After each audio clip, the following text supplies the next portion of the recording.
There we go. Hi, everybody. Oh, again.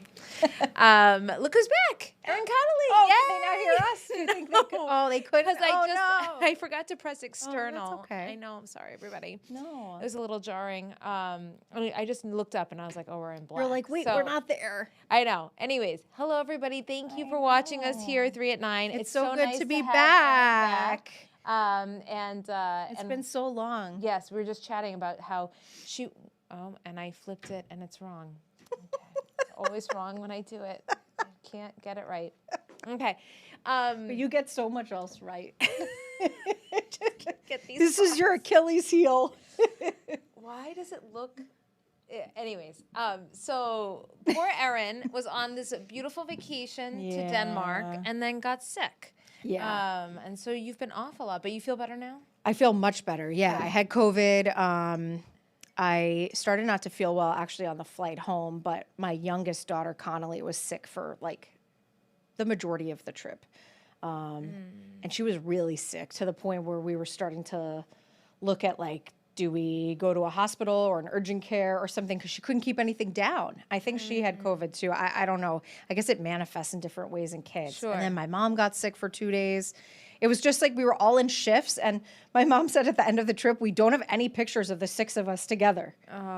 Because it was always someone was missing because they were sick or they were watching someone or it was just, Oh, that's so too bad. it is what it is. It was still a nice trip, though. There were a lot. No, there were a Good lot of moments? bright moments. Oh, good, We good. said like, and also in a few months we were like, we have so many good stories because, I mean, so much happened that was like hilarious. We're just, we were like begging the maid to clean the sheets because there was like, Connolly left her DNA all over Copenhagen. Everyone knows Connolly went to Yes, Denmark. yeah, there was a lot happening, but yeah, and then I was very, very sick, so thankfully. Yes, well, it's doing good better. to have you. I And know, I miss I know, you. and you've been thrown right into the mix, the Yukon special. Yes. So I was just looking here. Yeah, we had the Yukon special for the women because we only do the home games. So the Yukon women were playing at home today against St. John's, and the men are away against Providence. Yes. So they're playing simultaneously. Different stories in both games. So there's 2:35 left in the men's game. They are down 86-77. And I'm going to go to the women's game here. Very different. They have 5 minutes left in the game. They are up 82-38. So total slaughter there. Yes, the women have just been so dominant, and the men, if they, hopefully they don't lose this game, but Yeah, it would be they're their on a second. 10-game winning streak right Yeah. now. So, so of course- 86-80 now. Oh, good. They're So, closing it. They're closing in. So we will 2:30 left. we will keep you posted on that. Yeah, Joe Zone's going to have Dan Booth's actually in Providence at this game. So Joe Zone and Dan will have highlights and post-game reaction from both games. That's coming up at 11. And we want to get to some of our headlines tonight, including an emotional day outside of a courtroom today. Yeah. Katie Cohen was there, and I know she worked the holidays, so she remembers when this crash happened Christmas night. A teenager from Middletown died in the crash, and the others suspect. injured. Yes, the suspect accused in this, he faced a judge, and apparently he wasn't even supposed to be out driving a car. So, Yeah. And the victim's family spoke out today about the situation. and what yes, happened. very emotional. So Katie Cohen has this report she filed earlier today. This person is a menace to society and should have never have been on the street. Strong statements from the family of 14-year-old Malachi James outside the courthouse after seeing the man accused of causing a deadly crash on Christmas night for the first time. Malachi was killed. His father, sister, and niece were seriously hurt. The mother and the family are so grateful. She is so grateful that justice is being served for her family. 26-year-old Tyrone Davis turned himself in Wednesday morning, nearly 2 weeks after the crash. He was silent during his arraignment. He stood there like a coward with a smirk on his face, but I guarantee you, before this is over, he will not have a smirk on his face. Davis's arrest warrant says he was driving a Tesla Cybertruck at the time of the crash that was rented by his friend.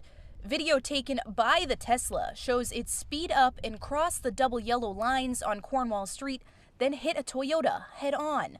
In the warrant, we learned Davis is seen assisting others in removing a person from the back seat of the Toyota, then walks back to the Tesla. He approaches the Toyota again before walking away from the scene. Davis's bond was raised to $2.5 million, partly because of his criminal history. How much longer will the state of Connecticut allow the defendant to terrorize this community? In the vehicle, with drugs, with guns? Davis has 11 pending cases across Connecticut. One accuses him of driving recklessly in Windsor in 2023, which caused serious, life-changing injuries to a person in the other car. This person shouldn't have been on the street in the first place. Nope. And now they're trying to do everything they can get him off the street and keep him off the street. And that was Katie Cohen reporting. We wanted to go to Meriden now. Actually, we have an update in the Yukon game. Yes, so a minute and 30 seconds left. 86-84, Yukon is down. So they've closed in just a 2-point deficit right now against Providence. So we will keep you posted Yes. on that. In Meriden, they're looking at speed cameras and they're holding public meetings about it.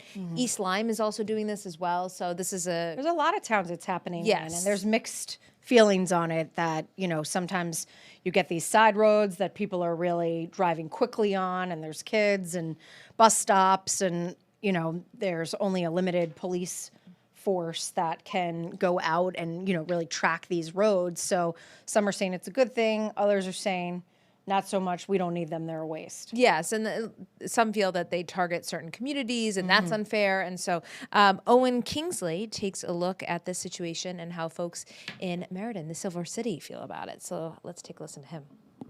10 cities and towns in Connecticut all have cameras catching speeders on some of the more notoriously problematic roadways. East Lyme and here in Meriden could soon be added to that list. The city of Meriden is considering adding these specialized cameras that photograph the license plate of any driver going more than 10 miles per hour over the speed limit, then mails them a ticket, ideally freeing up police from having to heavily enforce certain roadways. The city hasn't said where they would put them, but they will need to include that if they formally submit a plan to the state for DOT approval. Neighboring Middletown installed cameras on Washington Street last year, which became an incredibly lucrative move.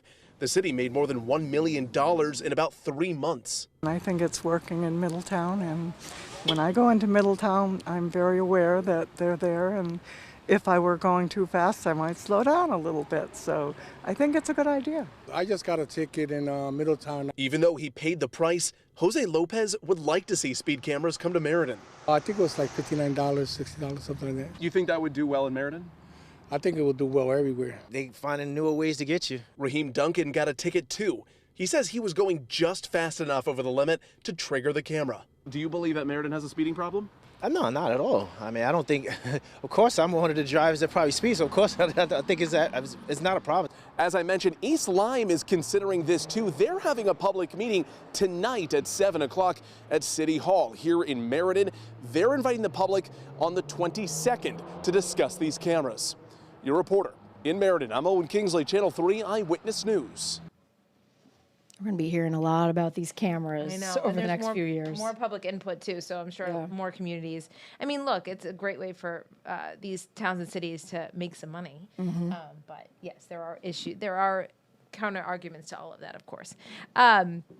All right, let's go to this story. Dylan, oh my goodness, this was eye-opening for me. I know. I talked to him in the newsroom a lot about this today. As someone who does not really, I use artificial intelligence sometimes just for like personal things. Like, should I paint this room green? Or whatever, like, what would it look like green? Yeah. I use it for travel a lot. Oh, I've used it for that too. But yeah, it's now, I mean, of course, it's being used in dark ways, and particularly Grok, the artificial intelligence tool on X.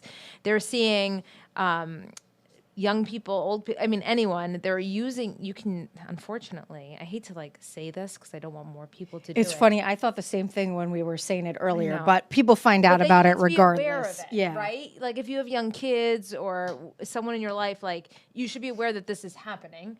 But they can make you look like you're naked, essentially, and Or just half dressed or whatever. in a state of undress. Yes, and so you know, all of a sudden there's a picture of you naked on the internet, and it's I know. like, wait, what? And then how do you say and like prove to people that's not me? Right. Well, now with this AI, people who are getting better at detecting AI, which is also good, but it gets so confusing. It's very scary. And it's 'cause- very scary, yeah. especially as moms of young people. Yeah. It's just another thing we're gonna have to worry about. know. So let's go to Dylan's story. He really explains all of this very well. 87-89, by the way, 54 seconds left. We're talking about that's UConn. All right, Dylan's story now. Let's take this picture and throw it into Grok AI. Let's tell Grok to put me in a UConn basketball uniform.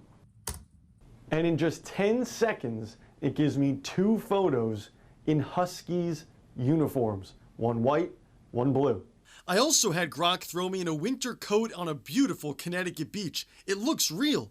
Luckily, there's no harm with these photos. This is the fun side of Grok.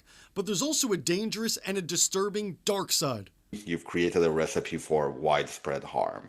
Dr. Vahid Bezadan teaches computer science and artificial intelligence at the University of New Haven. He's explaining that dark side, how X users are telling Grok to undress women and girls in photos, and the chatbot is obeying, generating explicit sexualized images, creating potentially thousands of non-consensual photos every day of women in string bikinis. And it's not just shared to people privately. Grok responds to public requests on X for everyone to see. Unfortunately, there have been reports of synthetically altered nude photos of minors on Twitter, on X, using Grok, and this is very alarming. In Louisiana last year, nude images depicting a 13-year-old girl generated by AI were circulating around her middle school. 2 boys, her classmates, were charged.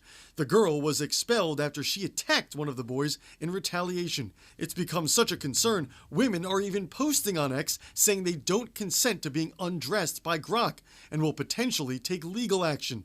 Last May, Congress passed the Take It Down Act to combat non-consensual intimate photos and deepfakes. It requires online platforms to remove that content within 2 days of a victim's report. This technology is so readily available on such a popular platform is still a major cause for concern.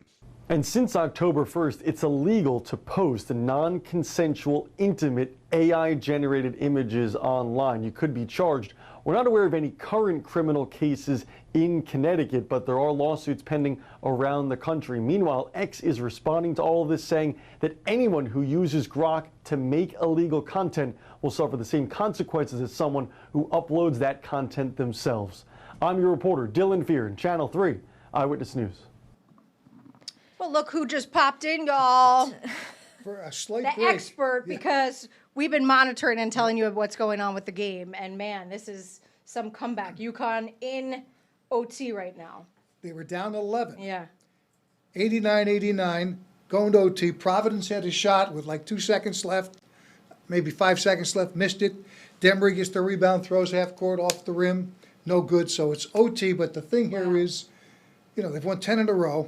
They've never started 15-1, even when they won their national championship. So we're going to see what happens in overtime. But the good news is we got our guy there, Dan Booth, Yes. for post-game from Hurley, no matter how it goes. And the women, not as close, Joe. No, they won, I think, by 30-something. I don't know what the final was. Yeah, let me Sarah see here. Strong- I did. Sarah Strong was huge in that game. Mark Robbins is at that game, so we're all over both of these games. 88-43, I believe. Oh, okay. Yeah, simple 40-point win. Yeah, you know. And think about this. St. John's is the second best team in the Big East. Isn't and that UConn wow. won by 40. Wow. So I'm going to go check out the OT. All right, All Joe. right, Yeah. Joe. Let us know. Thanks guys for are all stopping over. in, Joey. You got it. He's the best. The best. I know. Well, that's the good news, right? That's great. I mean, know. the fact that they were able to come back, get into OT. It's a 5-minute OT. I'll keep you posted if we're still on. All right. While this is happening. And that's the news here at 3 at 9. Yeah. Because we got to go watch that OT. I know. Yeah, we do. We All do. right. So do you. Yes. Have a great night, everyone. Bye, guys. Good to see you. Yes. Nice to have Erin back.